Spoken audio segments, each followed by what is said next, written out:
Hello, jazz band and whoever else is watching this video. Um, I want to move our band in the direction of being able to improvise over chord changes beyond just the basic blues. Um, I think you have a pretty good handle on what's going on in the blues, and so it's time to take it to the next step. And I'm thinking that the 2-5-1 chord progression is the next step for us. We've talked a lot about how to build chords and what seventh chords and how to read the changes. And this is just a chance to put all that together and kind of build upon the videos that we've been doing together. So why did I choose the 2-5-1 chord progression? I chose it because it is probably the most used chord progression in jazz standards. And so you will see it often. And so it makes sense to start with the one that you're going to need the most, and also give you a huge vocabulary with very little effort. Let's try to maximize that as much as possible. So if you're new to music theory or chord structures, you might be saying, what is a 2-5-1? I don't understand what you're talking about. So we're going to start there today. And I'm going to show you what these terms mean and how to create them in any key, and then a little bit on how to use that information to create a solo over these kinds of changes. So first thing I have for you is a whiteboard, of course. So the numbers 2-5-1 refer to the chords built upon those scale degrees. And the progression just means going from one chord to another. So that in long terms, it would be the chord, the 2 chord going to the 5 chord and then resolving to the 1 chord. What do I mean by this? Well, what I mean is that we're going to start with, if we're in the key of C, we're going to build a chord off the 2nd scale degree, the 5th scale degree, and then the tonic, or the 1st scale degree. Okay, and this lowercase Roman numeral refers to a minor chord.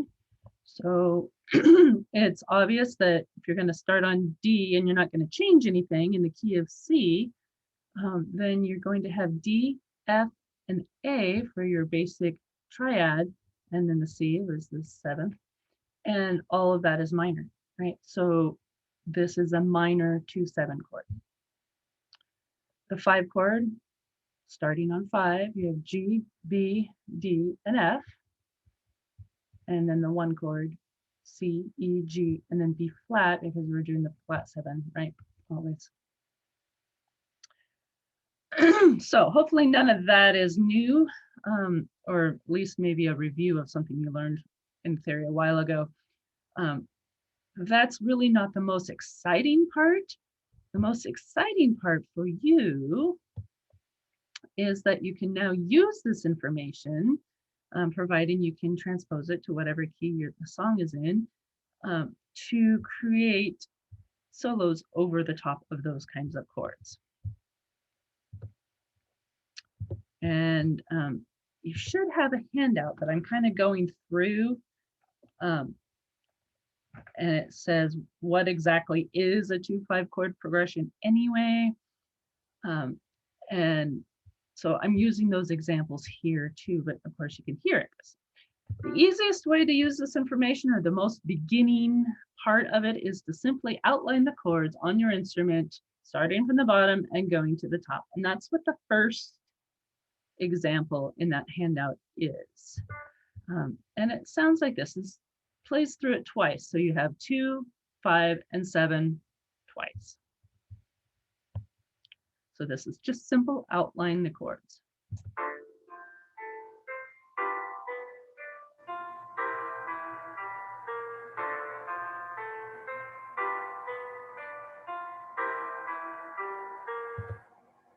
Okay, so that gives you a really easy idea to practice just understanding what the chords are. and being able to produce them on your instrument.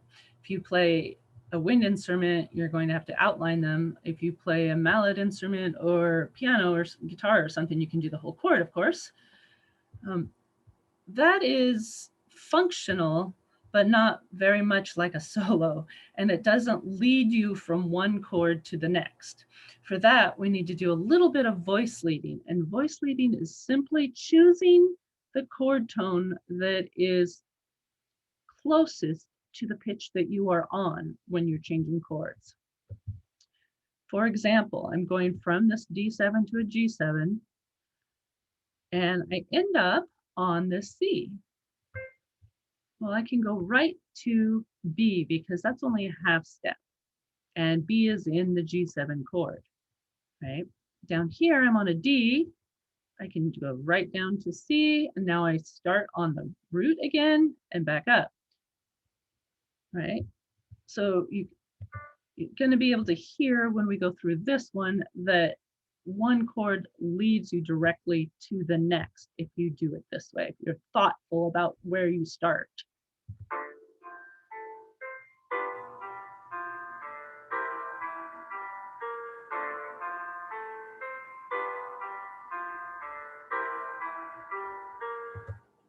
So that's a step up from just outlining the chords.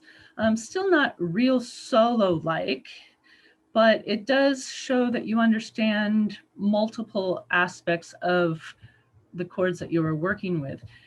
I suggest you practice it starting on the root, but also starting from other pitches that are in that first chord so that you get different things and you can jump around a little bit. You don't have to stay directly in order of this chord. So here's two different ways I was playing around with it. First, I start on the third of the D7 chord, which is F, and that gives you something a little bit like this.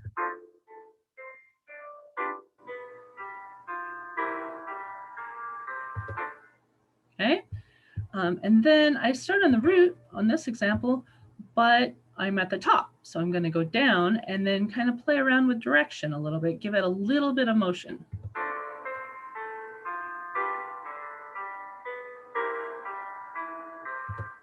I really like this half step between the G7 and the C7. It just kind of adds a little bit of nudge there to get you into the C7 chord. It's kind of nice, I think. And that's still not much like a solo, but you're getting there. If you can do this kind of voice leading, starting on any of the pitches and jumping around a little bit, then you are becoming very proficient at those three chords, and you can mix and match them to suit whatever fancy strikes you at the moment. This takes some practice. You're not going to just be able to do this right away without spending a little bit of time just playing around with it and seeing if your brain and your fingers and your slide positions can all arrive at the same conclusion at the same time. It takes some practice to think that way. Once you want to start making a solo with it, you need some eighth notes and some rhythm. And then it quickly becomes not a chord study, but an actual melody.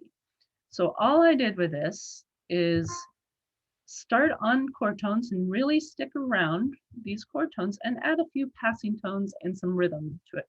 A passing tone is a non-chord tone that is in between some of the other ones, and it just helps you to provide some motion, some direction, and some excitement and variety into your solo. So this is again 2-5-1, just our same basic chord progression, just with a very basic playing around, mostly chord tone solo over the top of it, just to show you what's possible. And you can probably come up with something way better than this even. I just threw this out there really quickly. So just so you can see that it doesn't take very much skill to make it sound like a solo after you have the basic chords figured out. So here we go. It's going to go through it twice.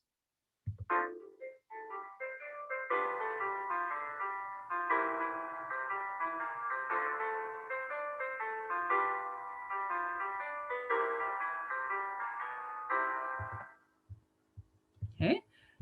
hopefully you heard those 2-5-1 and then 2-5-1 again. And it was way more like a solo that time because there was rhythm, there was some excitement, there was some motion to it. Just to refresh your memories, we started with just the basic chords. 5, 1. Right? And you can still hear that in this solo down here. There's just some other things going on as well.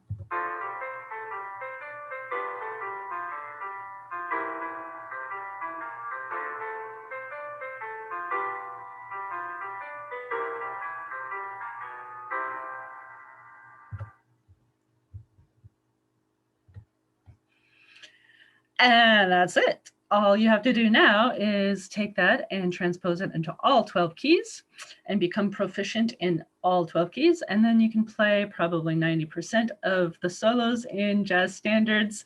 The next step would, of course, be to transfer this into minor keys, which is a bit more complex, but it's really the same idea. It's just minor keys are a little bit more complex. So there's a little bit more to think about, and we can talk about that at a different time. This should give you a lot to think about for this week. However, I challenge you to start learning at least the basic chords, the outline of the chords, in as many keys as you can do. So start with maybe concert B flat, and then go to F or G or whatever favorite key you are working on. You can do this while you're learning scales for your other classes. You can go ahead and learn the 2-5-1 chords along with that. And then you're going to be so set to start soloing just anywhere. It really is showing up a lot in so many songs.